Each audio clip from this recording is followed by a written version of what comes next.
Lisa Martinez looked at the clock on the wall. It was almost midnight, and she had been working for 16 hours straight.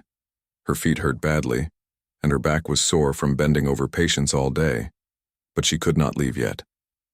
The emergency room at Riverside General Hospital was busier than she had ever seen it. 3 weeks ago, Lisa had started working double shifts. 2 other nurses had quit their jobs, and the hospital needed help. Lisa was only 26 years old, but she had been a nurse for 4 years. She loved her job even when it was hard. She believed that every patient deserved the best care, no matter who they were or where they came from. The emergency room was full of noise and activity. Doctors and nurses ran from room to room. Patients waited on beds in the hallways because all the rooms were full. Some people were crying, others were calling for help. The smell of medicine and cleaning supplies filled the air. Earlier that evening, a terrible car accident had happened on Interstate 95. 5 cars had crashed into each other during rush hour. The ambulances had been bringing injured people to the hospital for the past 3 hours.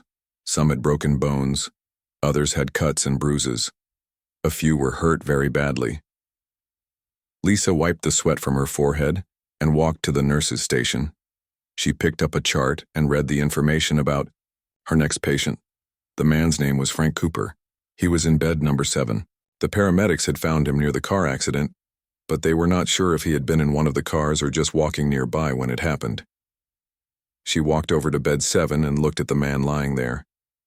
Frank Cooper appeared to be about 70 years old. His gray hair was messy and dirty. His clothes were old and torn. His shoes had holes in them. He had no wallet, no identification, and no family members with him. The paramedics thought he might be homeless. Frank's eyes were closed, and he had not spoken since arriving at the hospital. The doctors thought he might have hit his head during the accident. His breathing was steady, but Lisa noticed that his face looked pale. She checked his chart again and saw that his blood pressure had been normal when he first arrived, but no one had checked it recently. Lisa took out her blood pressure cuff and wrapped it around Frank's arm. She pumped it up and listened carefully. The numbers worried her. His blood pressure was much lower than it should be. She checked his pulse and found that his heart was beating faster than normal. These were not good signs. She looked at Frank's chart again and saw that Dr. Kevin Brooks was his doctor. Lisa knew Dr. Brooks well, and she did not like working with him. He had been at the hospital for 8 years, and he was a good surgeon. But he was not a kind person. He often yelled at nurses and treated them badly. He seemed to think that nurses were not smart enough to understand medicine. Dr. Brooks was 42 years old and came from a rich family. His father was also a doctor, and his mother was a lawyer. He had gone to expensive schools and always reminded people about his education. He drove a new car and wore expensive clothes. He lived in a big house in the best part of town. Many of the nurses were afraid of Dr. Brooks. When he got angry, he would shout and say mean things. He had made several nurses cry. Some had even asked to be moved to different departments so they would not have to work with him. But Lisa was not afraid of him. She had grown up in a poor neighborhood and had learned to stand up for herself.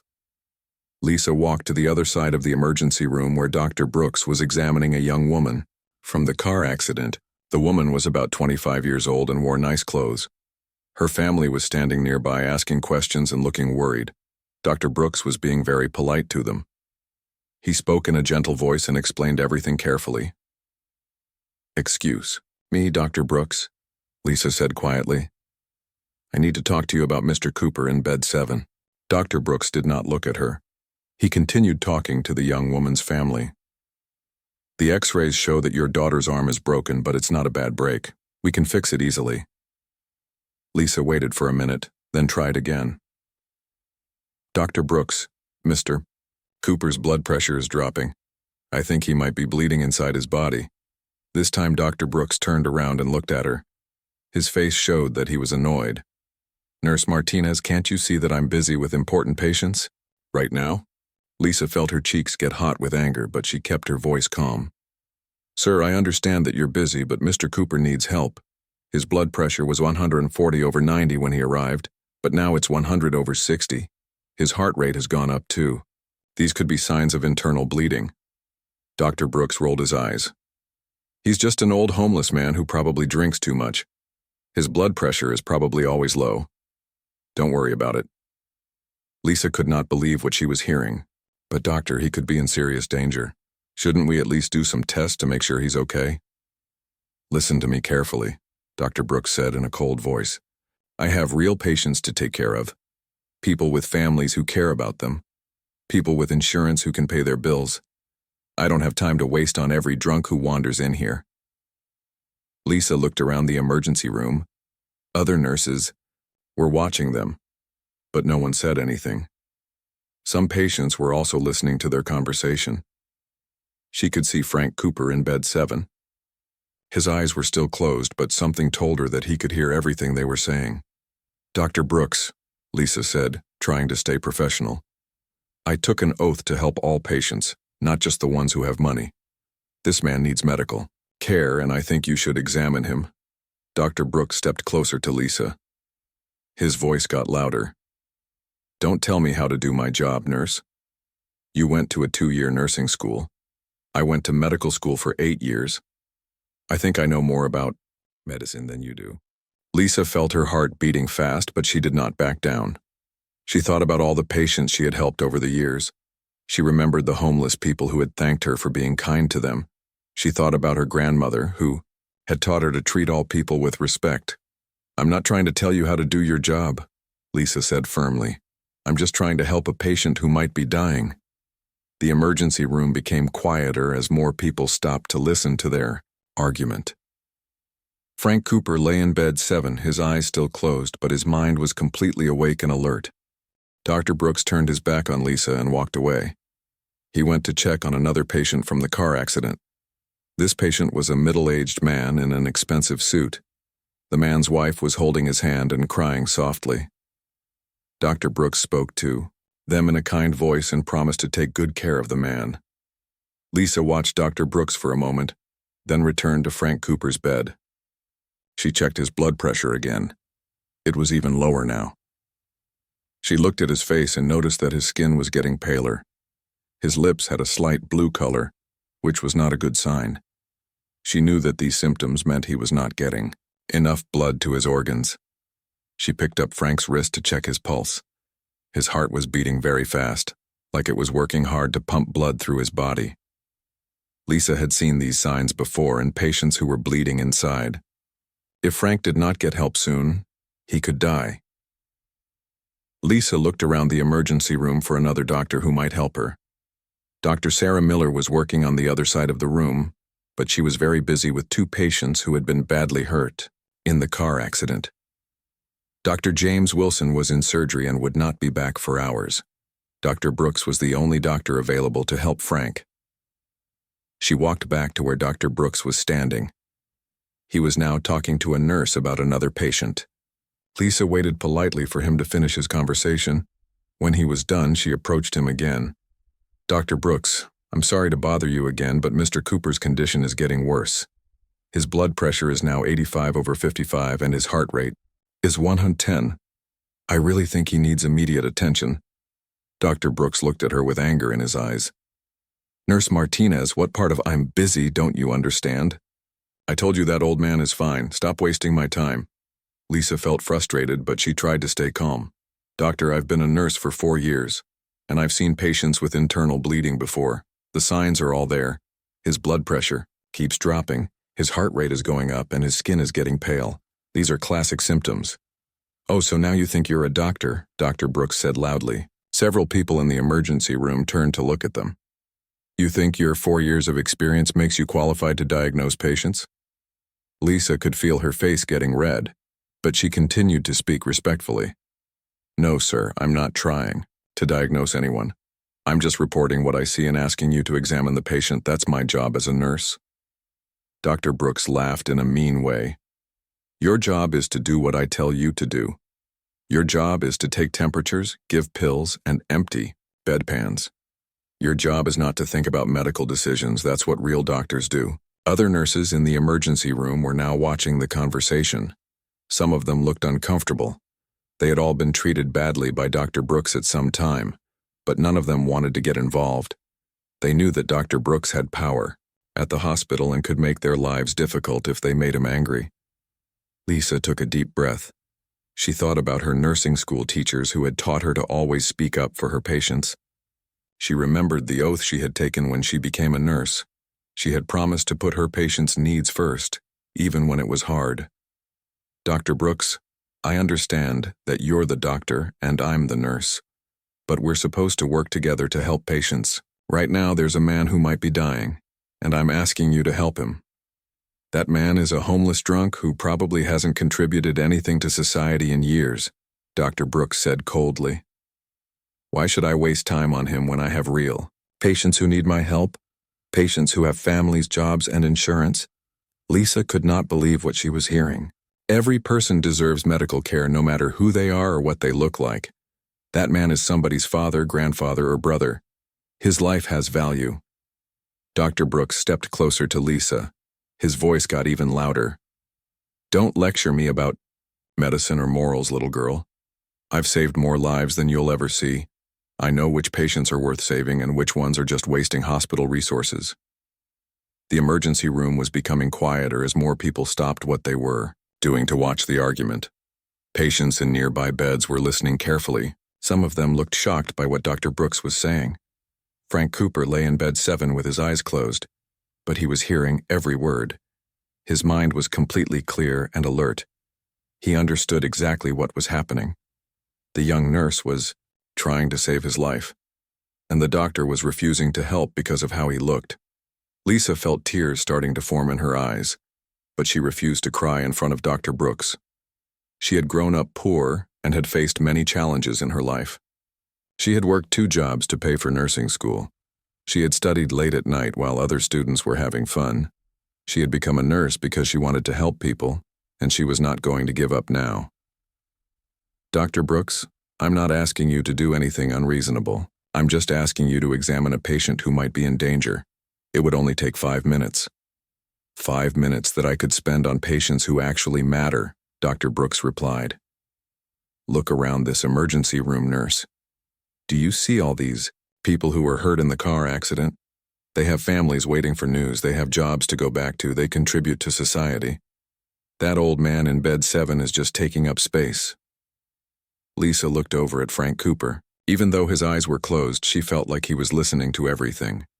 She noticed that his breathing seemed a little faster than before. His condition was definitely getting worse. Please, Dr. Brooks, Lisa said quietly. Just look at him. Just check his vital signs. If I'm wrong, I'll apologize and never bother you about this again. Dr. Brooks shook his head. You know what your problem is, Nurse Martinez. You don't understand your place in this hospital. You think you're as important as the doctors. You think your opinion matters as much as mine. Well, let me make something very clear to you. You are not important. Your opinion does not matter. You are here to follow orders, not to give them. The words hit Lisa like a physical blow. She had dedicated her life to helping people, and now she was being told that her work didn't matter. But she thought about Frank Cooper lying in bed 7, getting sicker by the minute. She thought about all the patients she had helped over, the years who had no one else to speak for them. My job is to advocate for patients who can't advocate for themselves, Lisa said firmly. And that's exactly what I'm doing right now. Dr. Brooks's face was turning red with anger. His hands were shaking and his voice was getting louder with each word he spoke. Lisa could see that he was losing control, but she refused to walk away from Frank Cooper's bedside. You want to know what I think about your advocacy, Dr. Brooks shouted. I think you're a troublemaker who doesn't know her place. I think you're trying to show off in front of everyone here.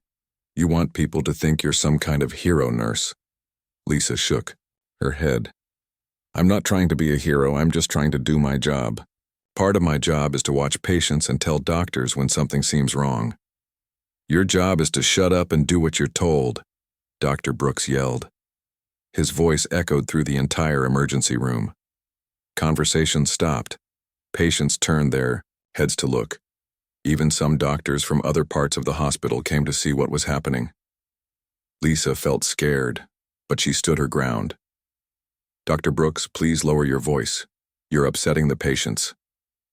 I'm upsetting the patients? Doctor, Brooks laughed in a mean way. You're the one causing problems here. You're the one who won't leave me alone. You're the one who thinks she knows better than a real doctor. Mrs. Johnson, an elderly woman in bed 3, was watching everything with wide eyes. She had been brought to the emergency room earlier because of chest pains. "Nurse, are you okay?" she called out to Lisa. Dr. Brooks spun around to face Mrs. Johnson. "Mind your own business, lady. This doesn't concern you." Lisa walked closer to Dr. Brooks. She was trying to get him to move away from the patient so they wouldn't be more frightened. "Dr. Brooks, maybe we should continue this conversation in private." "There's nothing private about this," Dr. Brooks said loudly. "Everyone in this hospital needs to understand something. I am a doctor. I went to Harvard Medical School. My father is the head of surgery at Boston General Hospital. My family has been practicing medicine for 3 generations. He pointed his finger at Lisa. "You are just a nurse. You went to community college. You probably grew up poor. You don't understand how the real world works. In the real world, some people are more important than others." Lisa felt hurt by his words, but she tried not to show it. "Dr. Brooks, where I come from doesn't matter. What matters is that we have a patient who needs help." "That patient is a nobody," Dr. Brooks screamed. "He's probably a drunk who hasn't worked a day in his life. He's probably never paid taxes. He's probably lived off welfare and charity his whole life. Why should we waste expensive medical resources on someone like that?" Frank Cooper heard every word. He was lying in bed 7 with his eyes closed, but his mind was completely awake. He was shocked by what the doctor was saying. In his many years as a judge, he had seen people show prejudice, but he had never heard a doctor talk this way about a patient. Lisa looked around the emergency room. She could see that other nurses wanted to help her, but they were afraid. She could see that some patients were upset by what they were hearing. She could see that Dr. Brooks was completely out of control. "Dr. Brooks, I'm going to ask you one more time to please examine Mr. Cooper. His blood pressure is still dropping. He could go into shock." "And I'm going to tell you one more time to leave me alone," Dr. Brooks shouted. "I don't care if his blood pressure drops to 0. I don't care if he dies right here in this hospital. He doesn't matter." Those words hung in the air like a dark cloud. Several patients gasped. One woman started crying. Even some of the doctors who had come to watch looked shocked. Lisa felt something break inside her heart. She had become a nurse because she believed that all life was precious. She had seen doctors work for hours to save patients who had no money, no family, and no hope. She had never met a doctor who would say that any patient deserved to die. "How can you say that?" Lisa asked quietly. "How can you be a doctor and say that someone deserves to die?" Dr. Brooks stepped very close to Lisa. His face was only inches from hers. She could smell coffee on his breath and see the anger in his eyes. "Because I'm tired of people like you telling me what to do," he said in a low, dangerous voice. "I'm tired of nurses who think they're as smart as doctors. I'm tired of bleeding heart liberals who think everyone deserves the same treatment. The world doesn't work that way." "The medical profession is supposed to work that way," Lisa replied. "We're supposed to help everyone who comes to us for help." "You really want to push this, don't you?" Dr. Brooks said. "You really want to challenge me in front of all these people? You want to make me look bad?" Lisa shook her head. "I just want you to help a patient." "Well, here's what I think of your patient and your opinion," Dr. Brooks said. Before anyone could react, Dr. Brooks raised his right hand and slapped Lisa hard across the face. The sound echoed through the emergency room like a gunshot. Lisa stumbled backward, her hand flying to her cheek. The slap was so hard that it left red marks from his fingers on her skin. The emergency room fell completely silent. No one moved. No one spoke. Even the machines seemed to stop beeping for a moment. Lisa stood there with tears in her eyes, holding her burning cheek. She looked at Dr. Brooks with shock and disbelief. She had never been hit by anyone at work before. She had never imagined that a doctor would assault a nurse in front of patients. Dr. Brooks looked surprised by what he had done. For a moment, his anger seemed to disappear, and he realized that he had made a terrible mistake. But then his pride took over, and he tried to act like nothing had happened. "Maybe now you'll learn to respect your superiors," he said. but his voice was shaking. Frank Cooper heard the slap and felt his heart rate increase. Even though he appeared to be unconscious, he was a witness to everything that had just happened. His years as a judge had taught him to remember details, and he was remembering every single thing he heard and felt. 2 security guards came running into the emergency room. Someone had called them when the shouting started. They looked around and saw Lisa holding her cheek and Dr. Brooks standing over her. "What's going on here?" asked the first security guard, a man named Tony Martinez. Dr. Brooks straightened his white coat and tried to look professional. "Just a small disagreement between medical staff. Nothing to worry about." But Mrs. Johnson in bed 3 had seen everything. "That doctor just hit that nurse," she called out. "I saw it with my own eyes." Other patients began to speak up. "He slapped her," said a young man in bed 5. "We all saw it." The security guards looked at each other. They had been called to the emergency room before to deal with violent patients, but they had never had to deal with a doctor who had attacked a nurse. Lisa was still in shock. She couldn't believe that Dr. Brooks had actually hit her. She couldn't believe that this was happening in the hospital where she had worked so hard to build her career. The security guards moved quickly to separate Dr. Brooks from Lisa. Tony Martinez, the head security guard, had worked at the hospital for 12 years and had never seen anything like this before. He called for backup on his radio and asked someone to get the hospital administrator immediately. "Dr. Brooks, I need you to step away from Nurse Martinez right now," Tony said in a firm voice. Dr. Brooks looked around the emergency room and saw that everyone was staring at him. Patients, nurses, doctors, and visitors were all watching.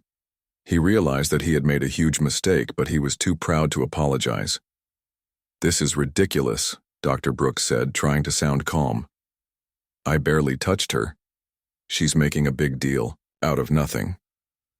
Lisa was still holding her cheek, which was red and swollen. Her eyes were filled with tears, but she was not crying. She was angry and hurt, but she was also thinking about Frank Cooper. Even after being attacked, she was worried about her patient. "Someone needs to check on Mr. Cooper in bed 7, Lisa said to the other nurses. "His blood pressure was dropping, and he needs medical attention." Nurse Betty Williams, who had worked with Lisa for 2 years, quickly went to Frank's bedside. She checked his pulse and blood pressure. Her face showed concern when she saw the numbers. "His blood pressure is 75/50, Betty called out. "His heart rate is 125. Lisa was right, this man needs help immediately. Dr. Sarah Miller, who had been working on other patients, came over to see what was happening. She was a kind doctor who respected nurses and always listened to their concerns. She quickly examined Frank Cooper. "This patient is going into shock," Dr. Miller said. "We need to get him to surgery right away. He's bleeding internally." She looked at Dr. Brooks with disgust. "How could you ignore a patient in this condition?" Dr. Brooks tried to defend himself. "He looked stable when I saw him earlier." His condition must have changed suddenly. But Betty Williams shook her head. "Lisa has been trying to get you to examine him for over an hour. She kept telling you that his blood pressure was dropping." Within minutes, the hospital's top administrator, Mr. Robert Chen, arrived in the emergency room. He was a serious man who had run the hospital for 8 years. He cared deeply about the hospital's reputation and the safety of both patients and staff. "What exactly happened here?" Mr. Chen asked. Tony Martinez, the security guard, spoke first. Dr. Brooks struck Nurse Martinez in front of multiple witnesses. Several patients saw the entire incident. Mr. Chen looked shocked. "Is this true, Dr. Brooks?" Dr. Brooks tried to make excuses. "It was just a small disagreement. She was being disrespectful and wouldn't follow my orders. I may have gestured with my hand, but I didn't really hit her." Mrs. Johnson from bed 3 spoke up loudly. "That's not true. I saw everything. He slapped that poor nurse hard across the face. We all heard it and saw it." Other patients began to agree. "He hit her," said the young man in bed 5. "It was terrible to watch." Mr. Chen turned to Lisa. "Nurse Martinez, are you injured? Do you need medical attention?" Lisa touched her cheek gently. "I think I'm okay, but my face hurts. I'm more worried about Mr. Cooper. He really needs surgery, Dr. Nori." Miller was already preparing to take Frank Cooper to the operating room. "Don't worry, Lisa. I'll take good care of him. You were absolutely right about his condition. You may have saved his life by not giving up." Mr. Chen made a decision quickly. "Dr. Brooks, you are suspended from duty immediately.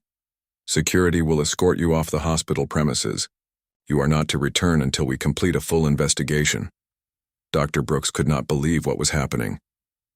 "You can't do this to me. I'm one of the best doctors in this hospital. You need me here." "What I need is doctors who treat patients." "And staff with respect," Mr. Chen replied. "What happened here tonight is completely unacceptable." As security guards escorted Dr. Brooks out of the hospital, he continued to argue and make threats. "You'll regret this. My father has connections everywhere. I'll have my job back by tomorrow and all of you will be in trouble." After Dr. Brooks left, the emergency room began to return to normal. But everyone was still talking about what had happened. The nurses gathered around Lisa to make sure she was okay. They had all been treated badly by Dr. Brooks at some time, but none of them had ever been hit. "I can't believe he actually struck you," said Nurse Carol Davis. "I'm so sorry we didn't help you sooner. We were all afraid of him." Lisa understood why her coworkers had been quiet. Dr. Brooks had power at the hospital, and nurses who made him angry often found their jobs in danger. But she was glad that the truth had come out. The next day, Mr. Chen began a full investigation into the incident. He interviewed every person who had witnessed the attack. He also started looking into Dr. Brooks's past behavior to see if there had been other problems. What he found shocked him. Over the past 3 years, 17 nurses had filed complaints about Dr. Brooks. They had accused him of yelling, insulting them, and treating them unfairly. But somehow these complaints had never been properly investigated. Mr. Chen also discovered that Dr. Brooks had been treating poor patients differently from wealthy patients. Several nurses reported that he often refused to spend time with patients who had no insurance or who looked homeless. While the investigation was happening, something interesting was discovered about Frank Cooper. The hospital social worker, Maria Santos, was trying to find out who he was and if he had any family. She took his fingerprints and sent them to the police to see if they could identify him. 3 days later, Maria got a phone call that changed everything. The police had identified Frank Cooper, and the information was surprising. Frank Cooper was not a homeless man at all. He was a retired federal judge who had served on the bench for 32 years. Frank had been living in Sunset Manor, an expensive assisted living facility for elderly people. He had wandered away from the facility earlier in the week, which explained why he looked confused and had no identification with him. The police explained that Frank had been diagnosed with early-stage dementia 2 years ago. Sometimes he became confused and forgot where he was, but most of the time his mind was still sharp and clear. Frank's daughter, Linda Cooper, had been desperately searching for her father since he disappeared. She was a lawyer who lived in the next town. When she got the call that her father had been found, she rushed to the hospital immediately. "Dad, we've been so worried about you," Linda said when she saw her father. "Are you okay? Do you remember what happened?" Frank looked at his daughter with clear, alert eyes. "I remember everything, Linda. Every single word that was said. Every single thing that happened. That young nurse tried to save my life, and that doctor attacked her because she cared about me." Linda was shocked to hear about the incident. As a lawyer, she immediately understood the serious legal implications of what had happened. But the most important discovery was yet to come. The doctors who examined Frank found that despite his dementia diagnosis, he had periods of complete mental clarity. During the incident in the emergency room, his mind had been perfectly sharp. He was a reliable witness to everything that had occurred. Frank Cooper, the retired federal judge, had witnessed Dr. Brooks assault Lisa Martinez, and he remembered every detail. Frank Cooper sat in his hospital bed, looking much better than he had 3 days earlier. The surgery to stop his internal bleeding had been successful, and his recovery was going well. His daughter Linda was sitting beside him, holding his hand, and listening carefully as he told her exactly what had happened in the emergency room. "Dad, are you sure you remember everything clearly?" Linda asked. She was worried because of his dementia diagnosis, but she could see that his eyes were bright and alert. "Linda, I may forget what I had for breakfast sometimes, but I will never forget what happened that night," Frank said firmly. "That young nurse fought for my life when everyone thought I was just a homeless man, and that doctor hit her because she wouldn't give up on me." Linda had already spoken to the hospital's lawyer and the police. As an experienced attorney herself, she knew that her father's testimony would be very important in any legal case against Dr. Brooks. Meanwhile, the investigation into Dr. Brooks was growing bigger every day. Mr. Chen had hired an outside law firm to look into all the complaints against him. They found that 17 nurses had reported problems with Dr. Brooks over the past 3 years, but their complaints had been ignored or covered up. The law firm also discovered that Dr. Brooks had treated many poor patients badly. Nurses reported that he often spent only a few minutes with patients who had no insurance. He would order the cheapest treatments and sometimes refused to order important tests. But Dr. Brooks's family was fighting back. His father, Dr. Richard Brooks, was a powerful surgeon at Boston General Hospital. His mother, Catherine Brooks, was a partner at a big law firm. They hired expensive lawyers and tried to make the whole situation go away. "My son made one small mistake," Dr. Richard Brooks told the hospital board. "He's been under a lot of stress lately." This nurse was being difficult and wouldn't follow his orders. Kevin just lost his temper for a moment. But the hospital board was not convinced. They had seen the witness statements from patients and staff. They had heard Lisa's story and Frank Cooper's testimony. They knew that this was not a small mistake. 3 weeks after the incident, the hospital held a formal hearing. Dr. Brooks was there with his lawyers. Lisa was there with a representative from the nurses' union. Frank Cooper was there, dressed in a clean suit and looking every bit like the distinguished judge he had been. Dr. Brooks's main lawyer, Mr. William Stone, tried to argue that Frank Cooper's testimony was not reliable because of his dementia. "Your Honor," Mr. Stone said to the hearing officer, "Mr. Cooper has been diagnosed with dementia. How can we trust the memory of someone with a brain disease?" But Frank Cooper stood up slowly and asked to speak. "Sir, I served as a federal judge for 32 years. During that time, I heard thousands of cases and made decisions that affected many people's lives. Yes, I have early-stage dementia, and sometimes I forget small things. But I have never been more certain of anything in my life than I am of what happened in that emergency room." Frank looked directly at Dr. Brooks. "I heard every word you said about me. You called me a nobody. You said I didn't deserve medical care because I looked homeless. You said you didn't care if I died. And when this brave nurse tried to save my life, you hit her." The hearing officer, Judge Patricia Wells, listened carefully to Frank's words. She could see that his mind was sharp and his memory was clear. Dr. Brooks's lawyer tried a different approach. Even if the incident happened as described, it was a single moment of poor judgment. Dr. Brooks has an excellent medical record and has saved many lives. But then Linda Cooper stood up. "I would like to present some additional evidence," she said. She had spent weeks investigating Dr. Brooks's background and had found some disturbing information. Linda presented records showing that Dr. Brooks had been sued twice by patients who claimed he had given them poor medical care. Both cases had been settled quietly, and the details had been kept secret. She also found 3 other nurses from different hospitals who said that Dr. Brooks had treated them badly when he worked there.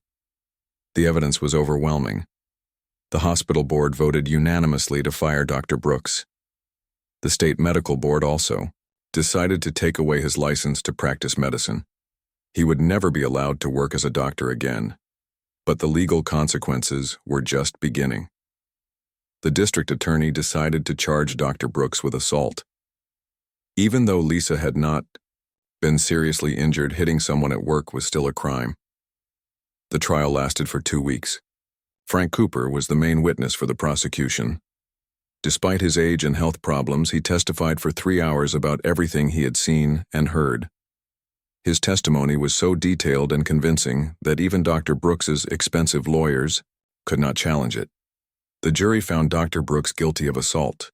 He was sentenced to 6 months in jail, 2 years of probation, and 200 hours of community service. He also had to pay a large fine and attend anger management classes. But the story was not over yet. Lisa Martinez became a hero to nurses all over the country. The National Nurses Association gave her an award for courage and dedication. She was promoted to head nurse of the emergency department at Riverside General Hospital. More importantly, the incident led to big changes at the hospital. Mr. Chen created a new system for reporting workplace violence and discrimination. He also started training programs to teach doctors and nurses how to treat each other with respect. The hospital also changed its policies about patient care. They created new rules that said all patients must receive the same quality of care, regardless of their appearance, insurance status, or ability to pay. Frank Cooper recovered completely from his injuries. His dementia progressed slowly, but he remained mentally sharp for several more years. He and his daughter Linda started a foundation called the Frank Cooper Foundation for Patient Advocacy. The foundation provided money to train nurses to speak up for patients who could not speak for themselves. It also gave legal help to healthcare workers who faced retaliation for reporting problems. Lisa Martinez became the foundation's first spokesperson. She traveled to hospitals around the country, telling her story and encouraging other nurses to be brave advocates for their patients. Every patient deserves respect and good medical care, Lisa would tell audiences. It doesn't matter if they're rich or poor, young or old, clean or dirty. When someone comes to us for help, we have a duty to help them. Frank Cooper lived for 5 more years after the incident. Even as his dementia got worse, he never forgot what had happened in the emergency room. He often told people about the brave nurse who had saved his life and stood up for what was right. When Frank died peacefully in his sleep at age 77, hundreds of people came to his funeral. Lisa Martinez gave a speech about how Frank had changed her life and the lives of countless patients. Judge Cooper taught me that you never know who is watching when you make moral choices, Lisa said. He taught me that standing up for what's right is always worth it, even when it's hard. Dr. Kevin Brooks never worked as a doctor again. After serving his jail sentence, he moved to another state and got a job selling medical equipment. He never apologized to Lisa or acknowledged that what he had done was wrong, but his actions had consequences that lasted for years. The changes at Riverside General Hospital spread to other hospitals around the country. Thousands of nurses became braver about speaking up for their patients. And thousands of patients received better care because of what happened that night in the emergency room. The story of Lisa Martinez, Frank Cooper, and Dr. Kevin Brooks became a famous case study in medical schools and nursing schools. Students learned about the importance of treating all patients with dignity and respect. Most importantly, the story reminded everyone that heroes can come from anywhere. Sometimes the person who looks like they need the most help is actually the one who can help the most. And sometimes the bravest thing you can do is simply refuse to give up on someone when everyone else has walked away.